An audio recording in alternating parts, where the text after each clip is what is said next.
व्यक्ति जिसका नाम राजेश है वो अपने पिता के साथ मंदिर में बैठा हुआ था। उसके बेटे का नाम अमित है और उसकी उम्र 25 वर्ष है। अमित बहुत ही खुश लग रहा है, जो कि उसकी हरकतों से साफ जाहिर हो रहा है। उसके सवाल बहुत अजीब से लग रहे हैं, जिनकी तरफ हर किसी का ध्यान जा रहा है, खासतौर पर वहीं पास में बैठे बुजुर्ग दंपति। वो चाह कर भी अपना ध्यान अमित से हटा नहीं पा रहे थे। अमित अपने पिता से कहता है, पापा ये गणेश जी ऐसे क्यों दिखते हैं, इनकी नाक ऐसी क्यों है। तब पिता बड़े ही शांत मन से खुशी के साथ अपने बेटे को भगवान गणेश जी की कहानी सुनाते हैं। और तब अमित को गणेश जी की नाक, जिसे सूंड कहते हैं, के बारे में पता चलता है। अमित ऐसे कई सवाल करता है, जैसे आसमान का ये रंग कौन सा रंग है, पक्षी का क्या नाम है, नदी का रंग क्या है। ऐसे अगणित सवाल जो कि बहुत छोटा बच्चा अपने माता पिता से करता हो। वो दंपति को बहुत आश्चर्य होता है और वो दोनों आपस में बातें करने लगते हैं, जिसे देख अमित के पिता को कुछ महसूस होता है, पर वो कुछ नहीं कहते और मुस्कुराते हुए अपने बेटे के सवालों का बड़े प्यार से जवाब देने लगते हैं।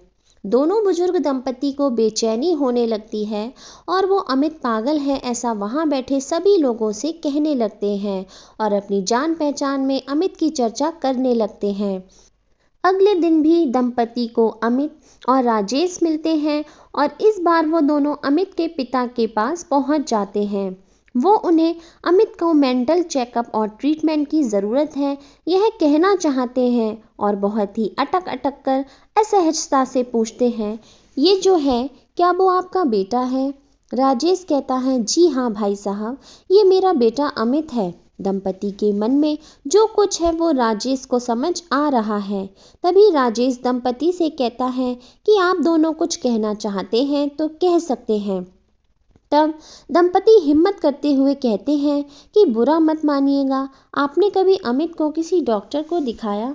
तब राजेश कहता है कि किस बात के लिए मुझे अमित को डॉक्टर को दिखाना चाहिए, वो एकदम चुस्त दुरुस्त है।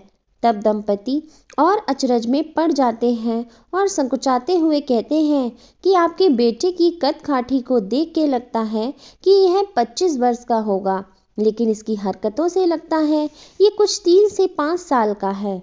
हम समझ रहे हैं पिता के लिए यह सच स्वीकार करना बहुत मुश्किल है, लेकिन अगर आप इस सच को स्वीकार कर लें और अमित का इलाज करवाएं तो शायद परिस्थिति में बदलाव हो जाए। राजेश को हंसी आ जाती है। यह देख दंपति को और अजीब लगने लगता है।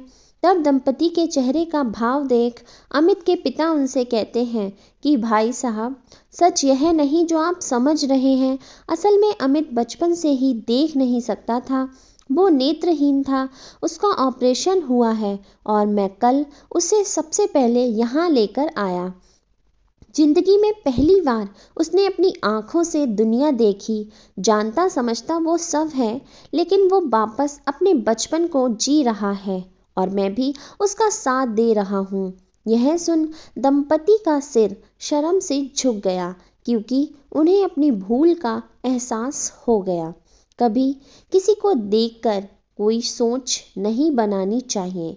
वास्तविकता सदैव वह हो जो आप सोच रहे हैं, ज़रूरी नहीं।